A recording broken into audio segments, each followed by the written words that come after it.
একটু আগে শুনলাম ভোলায় এক বোনকে অ্যারেস্ট করছেন, কি স্বরাষ্ট্রমন্ত্রী সম্পর্কে সে একটা ফটো কার্ড শেয়ার করছে বলে।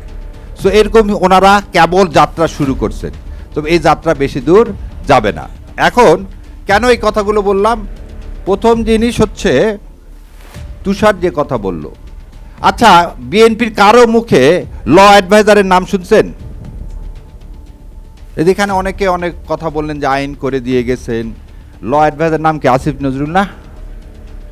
এই আসিফ নজরুলের নাম শুনছেন? ওনারা বললেন তত্ত্বাবধায়ক সরকার রাষ্ট্রপতিকে দিয়ে অনেক কাজ করাইছে। এই আইনগুলো তৈরি করছে কে? আসিফ নজরুল। এই গণভোট এবং একই ভোট একই শিডিউলে না দিয়ে আলাদা আলাদা শিডিউলে করালো কে? আসিফ নজরুল।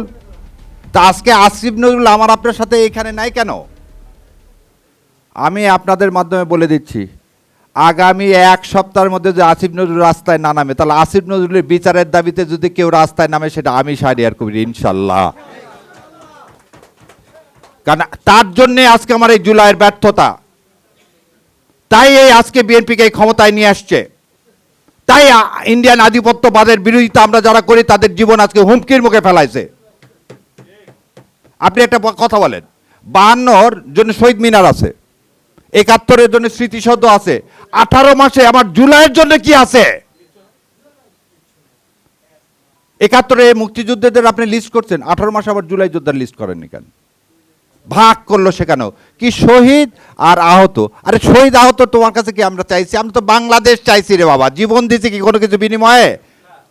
তাহলে তুমি জুলাই যোদ্ধাদের লিস্ট করলা না কেন? ও লিস্ট করেনি কারণ এই জুলাই যোদ্ধারা বেশিরভাগই হচ্ছে যুবক শ্রেণী। তাহলে আজকে কি করা হচ্ছে? আজকে যেটা বলা হচ্ছে যে বিচার বিভাগ, আরে বিচার বিভাগ না, তারা একটা বডি তৈরি করতেছে মাথা বাদে। তো মাথা না থাকলে সে বডির কোনো মূল্য থাকে? মূল্য থাকবে না। আর আপনি তো খত দিয়ে দেশে আসছেন, সৎ সাহস আছে বলার যে 2/3 মেজরিটি জনগণের ভোটে আসছি। আসিফ নজরুল্লাহ কি মেকানিজম করে দিল, আপনি রাতের বেলা হঠাৎ করে সময় টিভিকে কিনে ফেলে দিলেন, সন্ধ্যাবেলা থেকে দেখালো বিএনপি এত আর জামাত এত, তার একটু পরে আপনি চেঞ্জ করে দিয়ে বিএনপি এত জামাত এত। এটা তো সবাই দেখছেন, এটা তো আর কোনো লুকা ছাপার কিছু নাই। ঢাকা শহরে উনি হেরে গেছেন, তারপর ওনাকে জিতায় দেওয়া হয়েছে। এটাকে আবার কি করছে, সাপ্রেস করার জন্য আবার আপনি কি করছেন? গেম খেলছেন। কি গেমটা দেখেন যে ওর নাম কি আল্লাহ, জামাত ইসলামের আমিরও হেরে গেছে। আর আমির হেরে গেছে তো জিতাতে বলছে কে?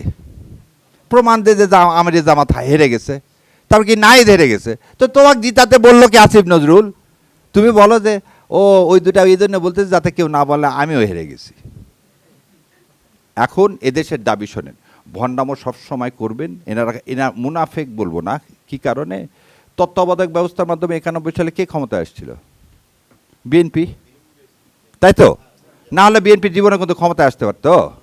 আওয়ামী লীগ কিন্তু ক্যাবিনেট ফর্ম করে মিষ্টি পর্যন্ত কেনা শেষ, কিন্তু ক্ষমতায় কি হলো?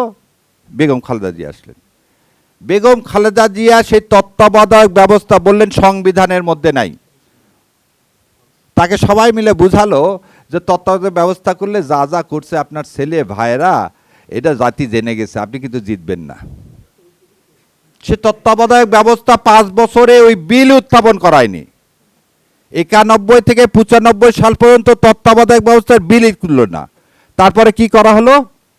আন্দোলন করা হলো। আন্দোলনের মাথায় 17 দিনে তিনি তত্ত্বাবধায়ক ব্যবস্থা বিল পাশ করে দিলেন। কি 12 ফেব্রুয়ারি ইলেকশন। আজকে অনেকে তাকে বলে 3 বারের প্রধানমন্ত্রী। এই যারা এই কথা বলে তাদের কি করা উচিত? তাদের একটা লজ্জা পাওয়া উচিত। কারণ 15 ফেব্রুয়ারি যদি আপনি বলেন সেটা একতরফা ইলেকশন, বিএনপি একতরফা ইলেকশন করছে, হাসিনা 3টা করছে, আপনি একটা করছেন। আমরা তাদের দিন এগুলো কথা বলতে যাইনি। আপনি একটা করলেন কেন? তত্ত্বাবধায়ক। আবার বলে উদারতা দেখায়, মানুষ সেদিন আপনাকে জায়গা দেয়নি। এবং তারপর জুন মাসে যখন ইলেকশন হলো, সেই ইলেকশন আপনি পরাজয় বরণ করলেন। তার মানেটা কি? তার মানে কি? এবার আরও একটা জিনিস বলি, 2008 সালে কার জীবনের বিনিময়ে বেগম খালেদা জিয়া রাজি হলেন ইলেকশনে যেতে? কার জীবনের বিনিময়ে বেগম খালেদা জিয়া সেদিন রাজি হলেন ইলেকশনে যেতে? জানেন যে তিনি ইলেকশনে হেরে যাবেন, তাকে হারায় দেওয়া হবে এবং হাসিনাকে ক্ষমতায় নেওয়া হবে। তার 2 সন্তানের জন্য তো। তা আপোষ তিনি করছেন কি? একজন মা হিসাবে আপোষ করছেন। এবং বেগম খালেদা জিয়া তো বলছেন তোমরা এই স্লোগান দিও না, রাজপথ ছাড়ি নাই, বেগম জিয়া ভয় নাই। এটা তো বেগম জিয়ারই কথা। তারা মানে আজকে যখন বলছে বেগম জিয়া সংবিধান ছুড়ে দিবে, ফেলে দিবে, এটাও নাকি রূপক হয়ে গেছে, সব রূপক। আমার জুলাইকেও দুদিন পর বলবে রূপক। হ্যাঁ, অলরেডি আইনমন্ত্রী বলছে জুলাই এবং 90-এর আন্দোলন এক। আর 90-এ হেলিকপ্টার দিয়ে গুলি করছে। এরশাদ সাহেব মরণাস্ত্র দিছে পুলিশকে, 1400 লোক মারা গেছে। আর এক ডক্টর মিলন, সে ডক্টর মিলনকে মেরে ফেলে দিছে কে সেটাও আমরা জানি। ডক্টর মিলনকে কে মেরে ফেলে দিছে সেটাও আমরা জানি। অভিনীরুকে কেন আপনি থাকতে দেননি? অভিনীরুকে জেলখানা থেকে খালাস পেয়ে বের করে ডক্টর মিলনকে সেদিন কে মেরে ফেলে দিল?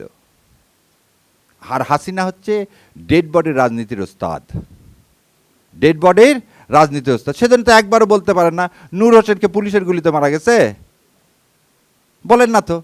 নূর হোসেনের সামনে লেখা আছে গণতন্ত্র মুক্তি পাক। সেই গণতন্ত্র কবে মুক্তি পাবে? সেই গণতন্ত্র হচ্ছে এই জুলাই সনদ। সোজা কথা, কোনো ধান্দা পানি চলবে না। ধান্দা করছেন, এবার কিন্তু লন্ডন যাওয়ারও প্লেন পাবেন না,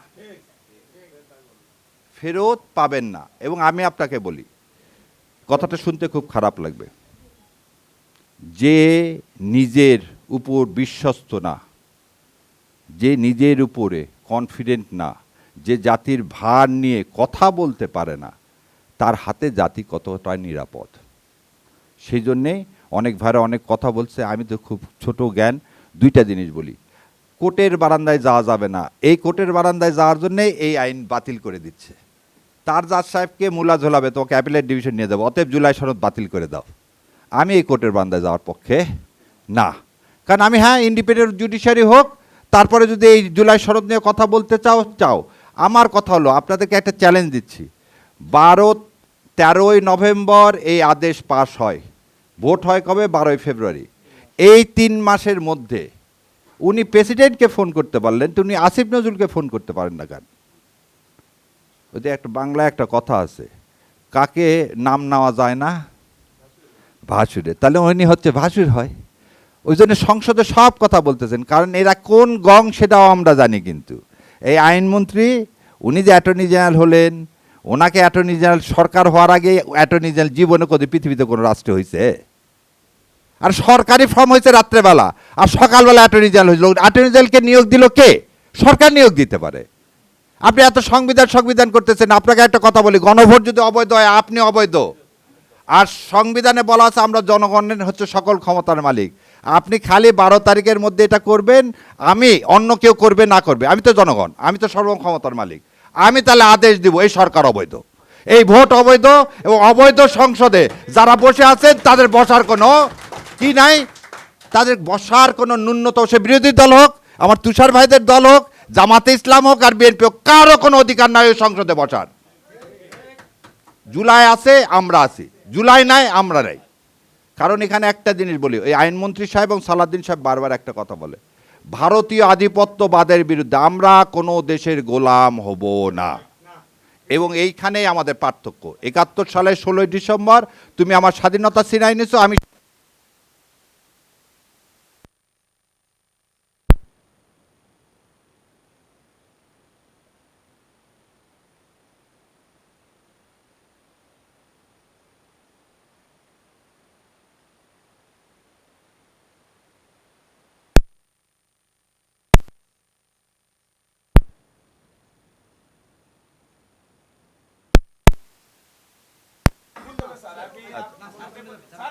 আচ্ছা আচ্ছা আচ্ছা, বলেন বলেন বলেন।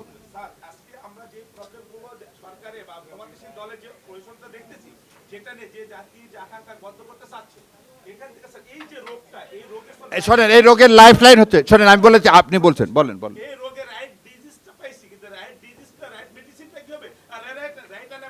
আচ্ছা, বলে দিচ্ছে, এটা বলে দিচ্ছে, শোনেন, 12 তারিখ হচ্ছে ডেডলাইন। 12 তারিখ এইটার মৃত্যু দিবস হয়ে যাবে। 12 তারিখে যদি তারা আইন না প্রণয়ন করে, তাহলে 13 তারিখে থেকে, এখন একটা কথা আছে, আপনি জুলাইয়ের আন্দোলন শুরু হয়েছে কবে? 18 সাল থেকে, 18 সাল থেকে। কিন্তু তারপরে আদালতে নিয়ে যায় নাটক করছেন, তারপর রাস্তায়। প্রথম কথা হলো সবাইকে সময় দিছে, 12 তারিখ পর্যন্ত লাস্ট সময়। 13 তারিখে জনতার মঞ্চের মতো আমরা কিসের মঞ্চ করব? জুলাই মঞ্চ করব ইনশাল্লাহ। এবং সেই জুলাই মঞ্চ থেকে সারা দেশে জুলাই মঞ্চ করা হবে। এবং সেই জুলাই মঞ্চ থেকে আমরা ইনশাল্লাহ এই সরকার যতক্ষণ জুলাইকে মেনে না নেবে ততক্ষণ এই সরকারের সাথে আমরা অসহযোগের আন্দোলনের ইনশাল্লাহ ডাক দিব। সো এই পর্যন্ত প্রথম জিনিস হচ্ছে আমরা 13 তারিখে আপনারা যারা জুলাইয়ের আছেন তারা একটা ক্যালিওগ্রাফি তৈরি করেন, জুলাইকে আগে বাঁচাতে হবে। এবং এটা নিয়ে যেয়ে গণভবনের সামনে যেমন 71 স্মৃতিসৌধ আছে, আপনারা একটা ক্যালিওগ্রাফি তৈরি করেন, আপনারা এমন কিছু তৈরি করেন আল্লাহর সন্তুষ্টের জন্য যেটা গণভবনের সামনে লিখে দেন। সো সবাই জানে আমরা জুলাই জীবিত আছি। আর যার যেখান থেকে যে ক্ষমতা আছে, শোনেন, কালকে আমি সংসদে ছিলাম, আমি ওই ভিআইপি লাউঞ্জে ঢুকে অবাক হয়ে গেলাম, কারণ জেনারেলি আমাদের ভাইরা সবাই আমাকে চেনে, ওখানে ছেলে পেলে দেখি কেউ আমাকে চিনতেছে না। এবং আমি সবার পিছনে সিটে বসে আছি, আমার মেঘনাতে, এই আমি মোবাইল করতে, এবং আমি অবাক হয়ে গেলাম। পুলিশের একজন এসে ওদের বলতেছে এই মোবাইল চালান না, অমুক জায়গায় বসেন। যেই আমার নাম চিফ হুইপ দাঁড়ালেন, ওই পুলিশ পিছন থেকে বললো সামনে যাও সামনে যাও সামনে যাও, সব পিছন থেকে সিট ছেড়ে সামনে চলে গেল। এবং ওদের মধ্যে একটা ছেলে, আমি বলে যাচ্ছি, এই ছবিটাও দেখা যায়, আমি অবাক হয়ে দেখলাম সেই ছেলেগুলোকে বলতেছে, শিখায় দিচ্ছে যে তালি দিতে, সংসদে তালি দেওয়া যায় গ্যালারি থেকে। এবং আমি জুলাইয়ের আন্দোলনে যতক্ষণ দেখছি এনার চেহারা আমি কখনোই দেখিনি। এই লোকটা, এবং এই লোকটা সেকেন্ড বেঞ্চে বসেছিল, সেকেন্ড বেঞ্চে বসেছিল।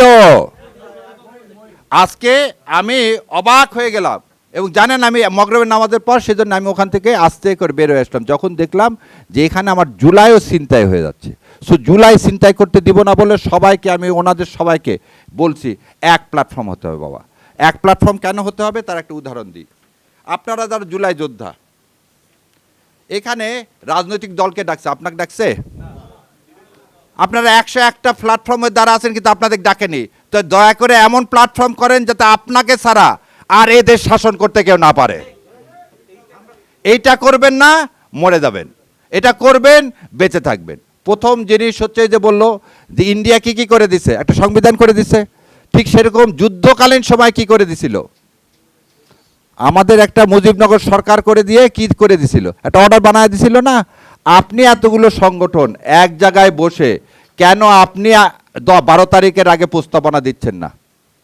আপনারা তো এখন পর্যন্ত কোনো প্রস্তাবনা দেননি যে 12 তারিখের মধ্যে যদি এটা অ্যাজ ইট ইজ পাস না করা হয় আমরা বাংলাদেশের সমস্ত জায়গায় বসবো, 13 তারিখে হরতাল ডাক দিব। দিচ্ছেন আপনারা? আমি কেন দিব? আমি তো রাজনৈতিক দল, আপনি তো এর স্টেক হোল্ডার।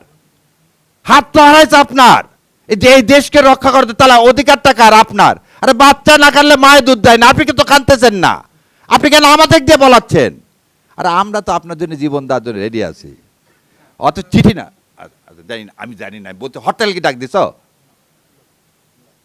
সারা দেশ থেকে যত মানুষ আছে, একটা জিনিস বলি, বিডিআর হত্যার বিচার আজ পর্যন্ত এই কারণে হয়নি, শাপলা চত্বরের হত্যার আজ পর্যন্ত এই কারণে হয়নি। যখন ওই শাপলা হত্যার কিছু লোক যখন বলল যে উনি হচ্ছে কাউমি জননী, তার মানে আমার আপনারটা নিয়ে যেমন গতকালকে খেলা হয়েছে, এটাও খেলা হতে থাকবে। এই খেলা হতে দেওয়া যাবে না। আর শয়তানের কাজ হচ্ছে ভাগ হওয়া। আমরা ভাগ হব না এক হয়ে থাকবো, আমাদের আইডেন্টিটি এক। আমরা দেশের জন্য করছি, অন্য কোনো কারণে করিনি, করব না ইনশাল্লাহ। এবং এইভাবে মৃত্যুবরণ করব। আমার অনেক আমার বড় ভাইরা এখানে বসে আছেন, জ্ঞানী মানুষেরা, ওনার কথা বলুক। আর আমি একটু মাপ চেয়ে নিচ্ছি, আমার আরেক জায়গায় যেতে হবে, সেজন্য আমি একটু মাপ চেয়ে শেষ করে নিচ্ছি। আসসালামু আলাইকুম রহমতুল্লাহ বরকাতুহ।